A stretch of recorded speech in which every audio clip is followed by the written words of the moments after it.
Pintu rumah kecilku di pinggiran Jakarta terbuka lebar tanpa ketukan sedikit pun. Aku terduduk di lantai ruang tamu dengan air mata mengalir deras di pipi saat tetangga baruku, Rian, tiba-tiba muncul di ambang pintu dengan wajah penuh kekhawatiran. "Andi, ada apa ini?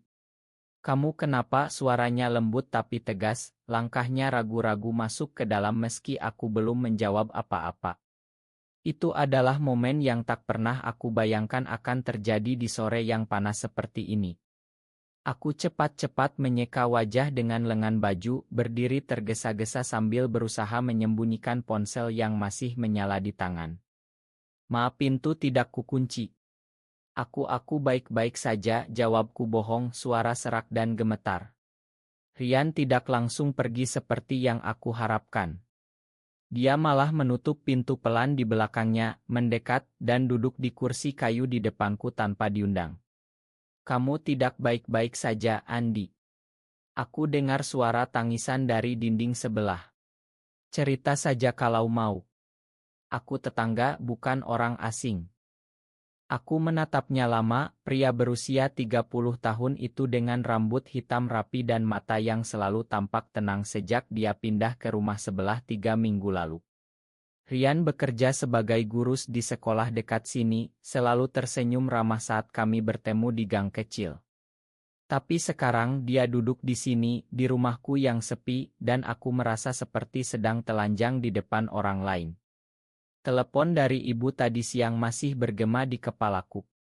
"Andi, umurmu sudah 28. Sudah waktunya menikah. Ada anak Tante Siti yang cocok, dia cantik dan rajin sholat." Kata-kata itu seperti pisau yang menusuk dada. Aku bukan anak laki-laki yang normal seperti yang ibu harapkan. Sudah bertahun-tahun aku menyembunyikan perasaan ini, perasaan yang membuatku takut setiap kali melihat pria tampan di jalan atau di kantor.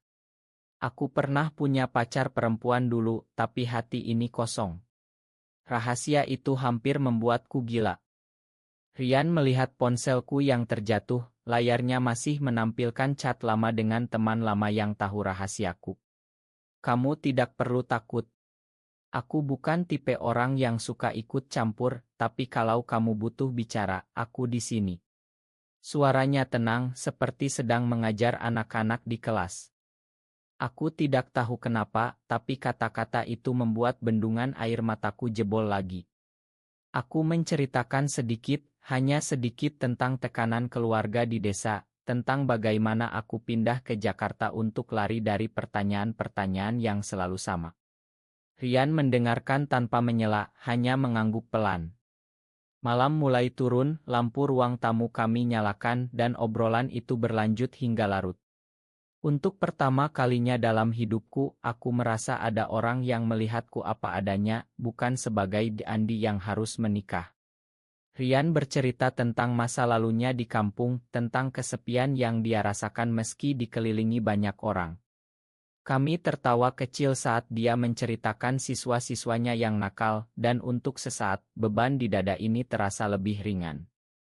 Esok paginya, aku terbangun dengan perasaan aneh. Rian meninggalkan pesan di meja, "Kalau butuh teman ngobrol lagi, ketuk pintu sebelah. Jangan sendirian ya." Aku tersenyum sendiri. Tapi di dalam hati ada ketakutan baru. Apakah ini awal dari sesuatu yang lebih besar, atau hanya ilusi? Di kantor aku tidak bisa konsentrasi. Bos memuji desainku, tapi pikiranku melayang ke mata Rian yang penuh pengertian. Sore harinya, aku melihat Rian sedang menyiram tanaman di halaman rumahnya. Kami bertukar senyum dari kejauhan dan entah kenapa jantungku berdegup lebih kencang. Malam itu aku duduk di teras sendirian memikirkan ibu yang terus menelepon tentang adik perempuanku yang sudah menikah dan punya anak. "Kamu kapan, Andi?" Pertanyaan itu seperti kutukan. Aku tahu aku berbeda, tapi di Indonesia ini berbeda berarti harus disembunyikan. Rian datang lagi membawa 2 gelas teh hangat. "Aku lihat kamu dari jendela. Mau cerita lagi?" Kami duduk berjam-jam, bicara tentang mimpi, tentang kota besar yang penuh tekanan, tentang bagaimana keluarga selalu mengharapkan kita jadi seperti mereka. Rian tidak pernah menekan, hanya mendengarkan, dan itu membuatku semakin terbuka. Aku mulai menyadari bahwa Rian bukan sekadar tetangga biasa. Ada sesuatu di caranya menatapku, sesuatu yang membuat aku merasa aman. Tapi aku menepis pikiran itu. Ini hanya persahabatan, kataku dalam hati. Namun setiap hari yang berlalu obrolan kami semakin dalam. Kami berbagi cerita tentang masa kecil di desa, tentang ayah yang keras, tentang mimpi yang tertunda karena norma masyarakat. Suatu malam saat hujan deras mengguyur Jakarta, Rian datang lagi karena listrik padam. Kami duduk di gelap dengan lilin dan dia bercerita tentang seorang teman lama yang pernah membuat hatinya bingung. Aku pernah merasa seperti kamu, Andi. Bingung, takut, tapi akhirnya belajar menerima. Kata-kata itu menggantung di udara. Aku tidak berani bertanya lebih lanjut, tapi malam itu, saat kami berpisah, aku tahu hubungan kami sudah berubah. Hari-hari berikutnya berlalu seperti mimpi yang lambat.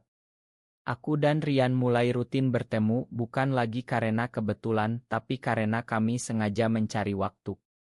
Pagi-pagi, dia akan mengetuk pintu dengan roti bakar dari warung dekat gang, dan kami sarapan bersama sambil membahas berita di koran.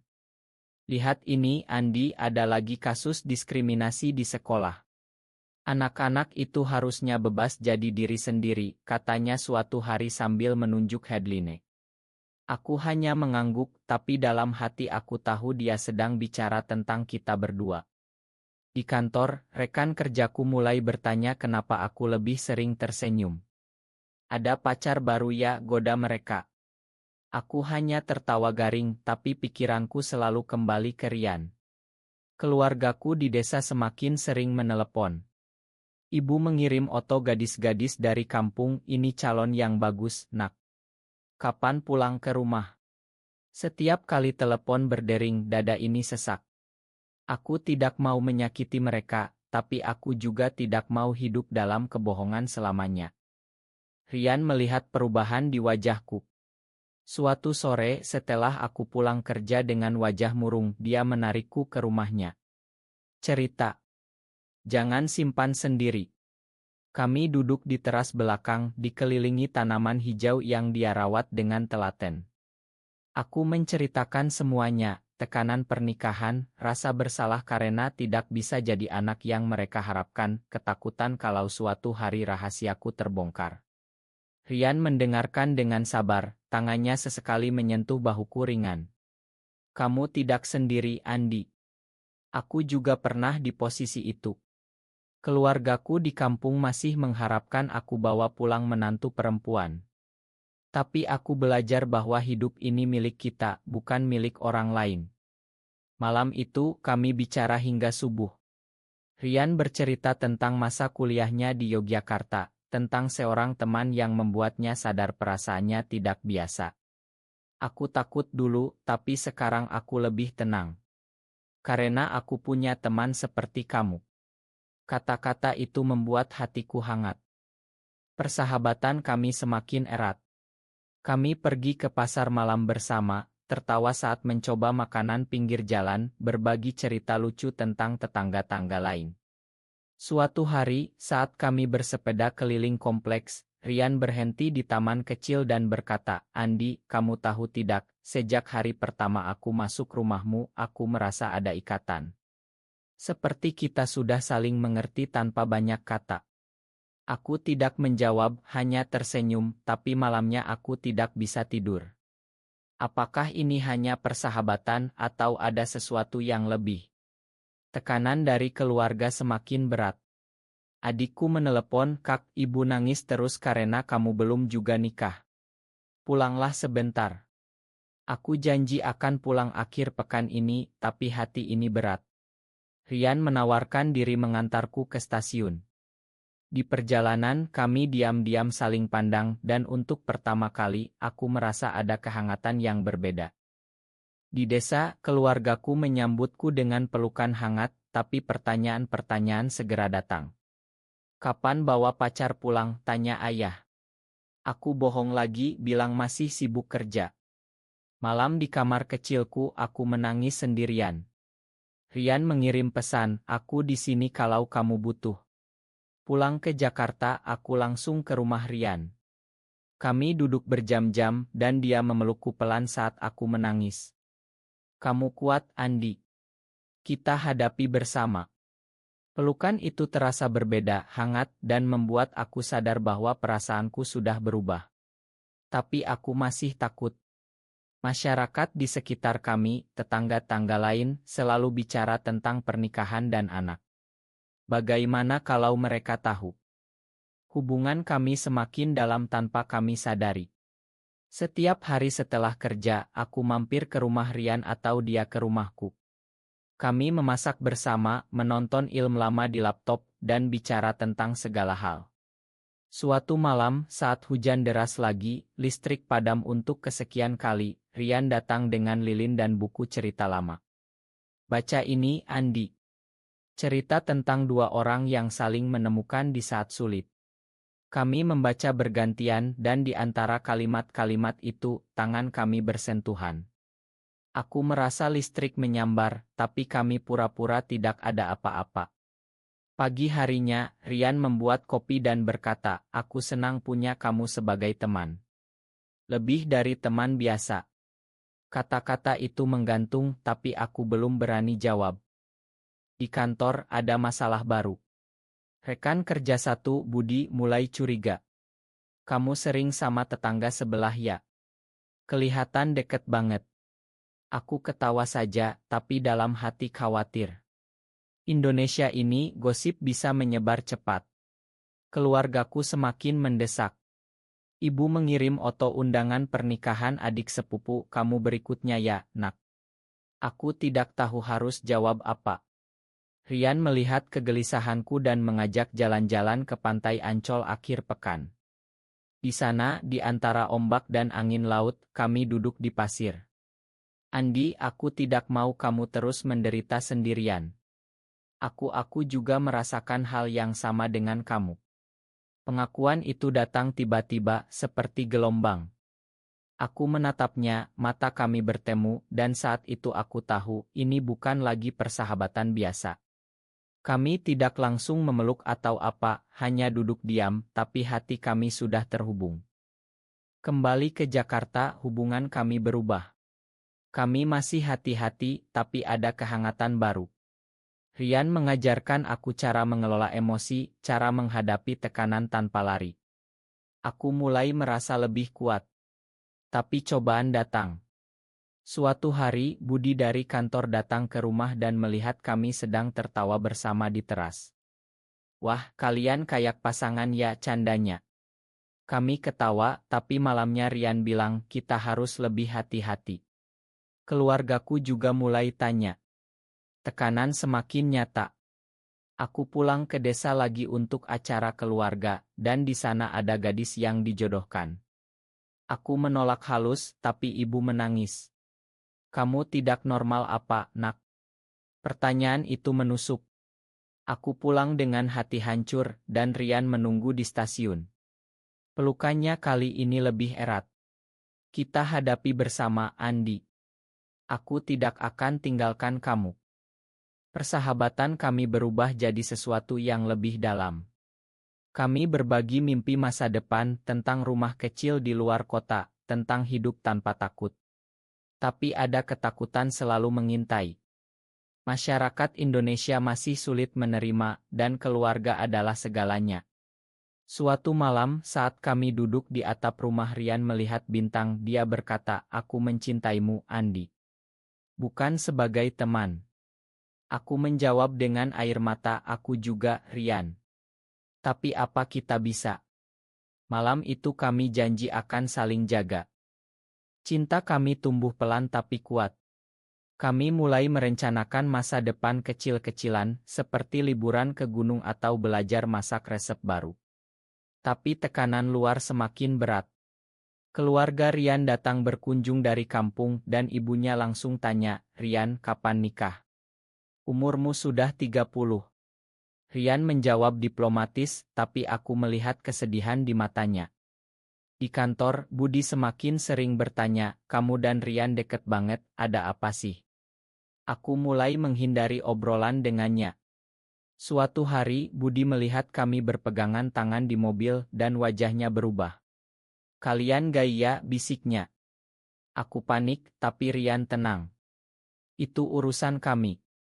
Gosip mulai menyebar pelan di lingkungan kerja. Aku dan Rian bicara panjang lebar malam itu. Kita harus kuat. Jangan biarkan mereka hancurkan kita, katanya. Tapi hati ini ragu. Aku ingat cerita-cerita di berita tentang orang seperti kami yang harus lari dari kampung. Keluargaku semakin mendesak. Ayah menelepon pulang sekarang, ada yang mau dijodohkan. Aku pergi dan di desa ada pertengkaran besar. Kamu malu-maluin keluarga, kata ayah. Aku pulang ke Jakarta dengan luka baru. Rian menjemput dan kami menangis bersama. Aku tidak mau kehilangan kamu, kataku. Dia memelukku erat. Kita tidak akan kehilangan. Tapi cobaan besar datang. Teman lama Rian dari Yogyakarta datang ke Jakarta dan menginap di rumahnya. Aku cemburu melihat mereka dekat dan salah paham terjadi. Aku marah, kamu bohong tentang perasaanmu. Rian menjelaskan itu hanya teman, tapi aku pergi dengan hati sakit. Beberapa hari kami tidak bicara. Aku merasa dunia runtuh. Di kantor, Budi semakin menyebarkan gosip. Tekanan dari segala sisi membuatku hampir menyerah. Rian datang malam-malam, meminta maaf, dan kami berdamai dengan pelukan panjang. Kita belajar dari kesalahan ini, katanya. Cinta kami semakin matang setelah itu. Kami mulai terbuka satu sama lain tentang mimpi dan ketakutan terdalam. Rian mengajakku ke masjid bersama, bukan untuk berubah, tapi untuk mencari ketenangan batin. Tuhan tahu hati kita, katanya. Persahabatan dengan tetangga lain mulai retak. Ada yang bisik-bisik di belakang. Tapi kami tetap tegar. Suatu akhir pekan, kami pergi ke Bandung untuk refreshing.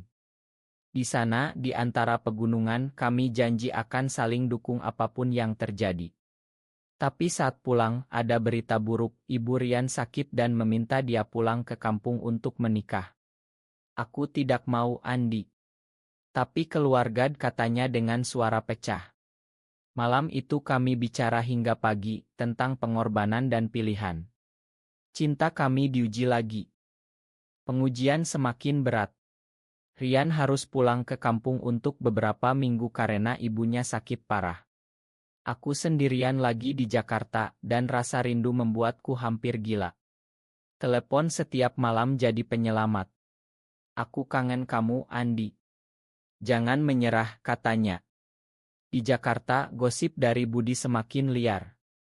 Bos memanggilku, ada keluhan tentang kamu. Kamu baik-baik saja. Aku bohong lagi, tapi hati ini lelah. Keluargaku juga tidak berhenti. Ibu datang ke Jakarta tiba-tiba, aku mau lihat rumahmu dan tetangga-tangga. Dia bertemu Rian dan ada ketegangan halus. Anakku harus nikah normal, bisik ibu saat kami makan malam bersama. Rian kembali dengan wajah lelah. Ibu memaksa aku bertemu gadis di kampung. Aku tolak, tapi ayah marah besar. Kami bertengkar kecil karena lelah, tapi segera berdamai. Pengkhianatan datang dari tempat tak terduga.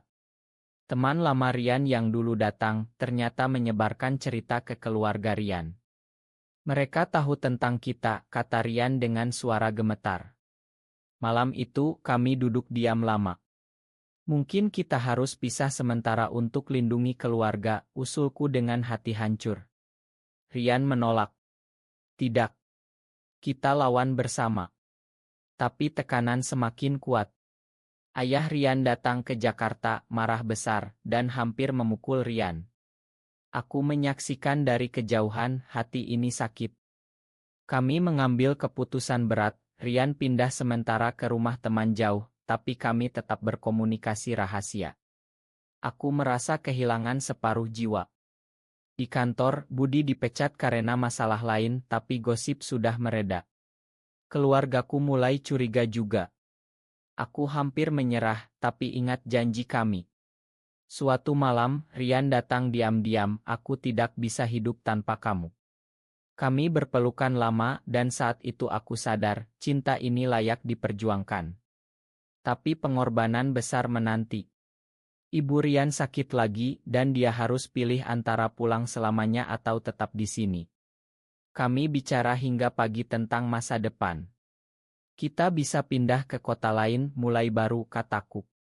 Rian mengangguk, tapi matanya penuh air mata. Pertumbuhan diri kami terjadi di sini, di tengah badai. Aku belajar menerima diri, Rian belajar berani.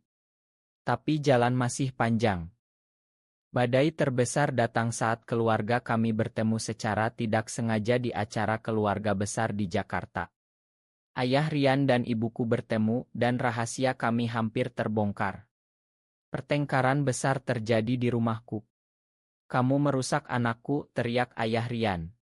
Aku berdiri di depan Rian, ini pilihan kami. Kami saling mencintai. Kata-kata itu keluar begitu saja, dan ruangan hening. Ibu menangis, ayah pergi dengan marah.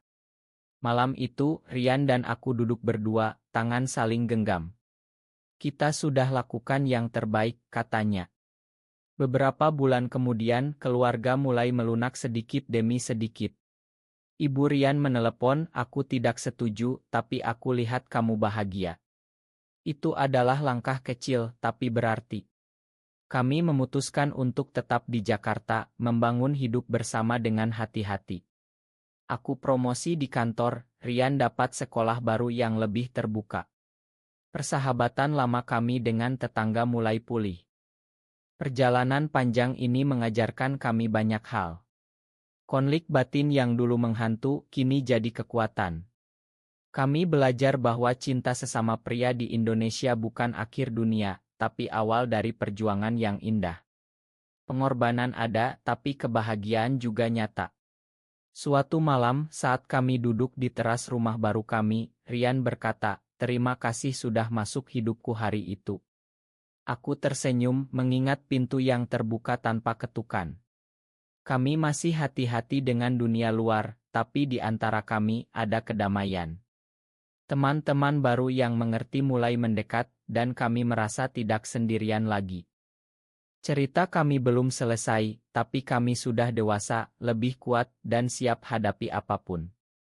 Di Indonesia yang penuh warna ini, kami belajar bahwa hati tidak bisa dipaksa. Benarkah cinta sesama jenis selalu harus disembunyikan selamanya di Indonesia, atau ada ruang untuk kebahagiaan tanpa mengkhianati keluarga?